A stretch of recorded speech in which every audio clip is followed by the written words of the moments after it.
The PACT Act passed last year helped expand benefits for veterans exposed to toxic burn pits so they could get care at VA clinics like this one in Missoula, Montana. And now there's a new deadline veterans and their families should know about.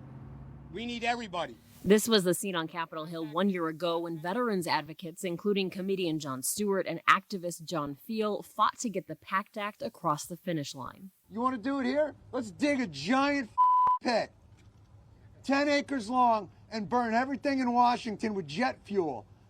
And then let me know how long they want to wait before they think it's going to cause some health problems. Congress got it done after a brief stalemate. President Biden signed the Heath Robinson Honoring Our PACT Act last August, which expands health care benefits for veterans exposed to toxic burn pits. When you burn plastics, when you burn metals, when you do all these things and then you're inhaling them, of course your body is not going to react like it's supposed to. Burn pits were a primitive answer to get rid of heaps of garbage in places like Iraq and Afghanistan. Think batteries, human waste, chemicals, and more. Cindy Amon was one of the millions of veterans exposed to the pits, but the VA initially denied her claims. I started fighting for my compensation. The PACT Act ensures veterans like Amon get automatic coverage for 23 illnesses linked to exposure without having to prove how they got sick. Now, the same people who pushed to get the PACT Act to the president's desk are trying to get another message out. Hundreds of thousands of folks have applied for expanded care and benefits under the law. But we got to make sure more veterans know that they can apply. That's why I wanted to flag two big PACT Act deadlines coming up.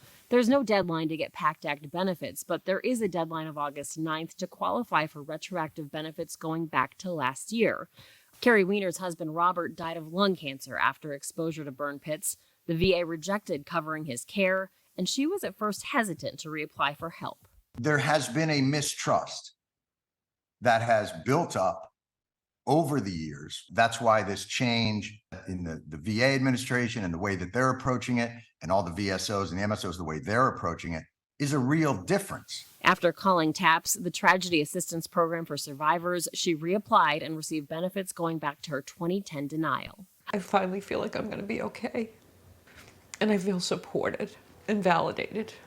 Help from TAPS is available at 800-959-8277 or at taps.org/PACTAct, or you can go to va.gov/PACT. Maritza Giorgio, Scripps News.